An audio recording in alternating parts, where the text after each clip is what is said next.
En effet, le champion arrive pour un segment, pour une promo solo. Et c'était lunaire. On est à Long Island, on est dans la maison d'MJF, on est chez lui, donc forcément, la foule l'acclame comme pas possible. Donc c'est un moment rare, MJF il se fait huer partout à juste titre, c'est un très très bon heel, sauf que là il est chez lui. C'est la star. C'est les rares occasions où MJF peut faire des trucs de malade, des promos qu'il ne ferait jamais en temps réel, puisque là il est chez lui. Alors qu'est-ce qu'ils ont fait? Le mec, il a convoqué un putain de groupe de jazz, et il a commencé à reprendre des chansons en chantant avec le groupe de jazz, à foutre le feu dans la foule clapait, et ce mec, en plus d'être un bon catcheur, en plus d'être le meilleur talent de la EW, en plus d'être le meilleur heel de la putain de terre en ce moment même avec Roman Reigns, le mec il chante bien. Qu'est-ce qu'il ne sait pas faire ce mec? Qu'est-ce qu'il sait pas faire? C'est le roi du monde ce gars putain. Il chante bien, c'est pas cringe, c'est pas... Le malaise n'est pas présent. Non, vraiment, il s'est dit, je vais chanter avec un groupe de jazz, je vais foutre le feu avec la foule, je suis chez moi, je suis le champion, je fais ce que je veux, et il le fait. Et ça marche double sens parce qu'on a à la fois un heel qui est chez lui, qui se fait popper, donc il peut se permettre, la foule est à fond, et en même temps, ceux qui sont derrière la télé, à travers le monde, ils se disent, mais c'est quoi ce heel? C'est quoi ce bâtard, ce fils de chien qui se permet de prendre du temps d'antenne pour faire ça? Ça marche dans les deux sens. Quel grand heel, putain, quel grand méchant ce mec. Donc, il s'en bat les couilles, moi j'ai explosé de rire. Je suis en mode, mais le mec il est lunaire, quoi, il est au-dessus du monde, il en profite. Euh, Dans le ring, il y a un mec, alors je crois que c'est un politique qui est important pour Long Island, qui clairement n'est pas trop aimé vu que la hit qui se prenait.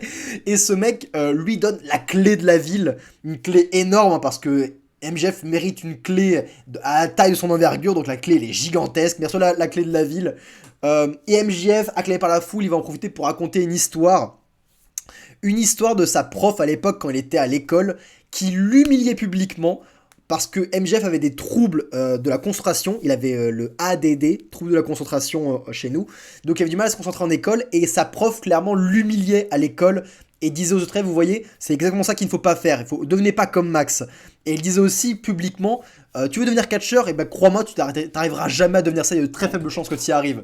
Et clairement, il lui a adressé un gros message en mode, bah tu vois, si j'ai réussi. Et message de babyface, en mode, vous, je m'adresse à tous les enfants parce que je m'adresse pas aux adultes, hein, juste les enfants, avant que vous ayez des gros porcs, croyez en vos rêves, en bossant, vous y arriverez. Le mec, il peut se permettre de faire ce genre de pro parce qu'il est chez lui encore une fois, et il s'est fait acclamer comme pas possible. Aux commentaires, vraiment, ils sont en mode, c'est une blague ce qui se passe. À la fin, MJF, il reveut un concert, il reveut pousser la chansonnette. Sauf qu'on a Jack Perry, Jungle Boy, qui est déguisé en musicien et qui va agresser MJF dans le dos. Et Jack se prend une hit nucléaire pour attaquer MJF. Franchement, MJF, c'est le héros du peuple chez lui. C'est un truc de malade. Donc Jack Perry commence à attaquer MJF, il se prend des huées comme pas possible. MJF contre sur le dessus, la foule acclame, Jungle Boy revient, il se fait huer, MJF revient, il se fait acclamer. C'est lunaire ce qui se passe, c'est lunaire, le mec il est au-dessus du reste. Encore une fois, il fallait saisir l'opportunité d'avoir ce genre de réaction avec le plus gros heel de la compagnie. Ils l'ont saisi, c'était lunaire et terriblement fun. Si je devrais mettre une réserve, c'est quand même dommage que l'accent de cette rivalité, parce que là, clairement, on a une rivalité entre les 4 piliers, c'est ça, on va avoir ce match à Double or Nothing, les 4 piliers qui s'affrontent dans un Fatal 4-Way. C'est dommage que l'accent de la rivalité, le plus gros accent, soit mis entre MJF et Jack Perry. Je maintiens que un Fatal 4-Way, je trouve que c'est une mauvaise idée, c'est un match pour Mark, c'est un dream match de branlette pour Mark. Je maintiens que la rivalité à Double or Nothing aurait dû être Darby Allin face à MJF, clairement.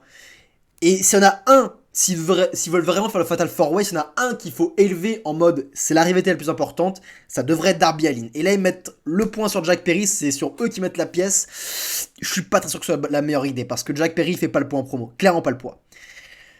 Bref, pour l'instant, Darby Allin, c'est le plus effacé, parce que suivant, c'est Sammy Guevara qui a un peu de temps d'antenne.